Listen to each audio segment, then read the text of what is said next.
আপনারা জানেন দীর্ঘ ১.৫ দশকের বেশি সময় ধরে আমাদের দেশে ছিল বিচারহীনতার সংস্কৃতি। এদেশে কামারের ছেলে প্রধানমন্ত্রী হবে, কুমারের ছেলে প্রধানমন্ত্রী হবে। এদেশে যোগ্যতার ভিত্তিতে এদেশে নেতৃত্ব উঠে আসবে।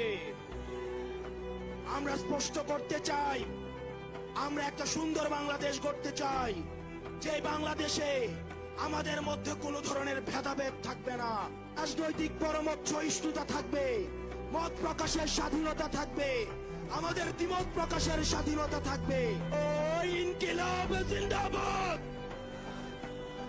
ইনকিলাব দেশ তোমার দেশ, আমার দেশ তোমার দেশ, ইনকিলাব ইনকিলাব, ক্ষমতালা জনতা,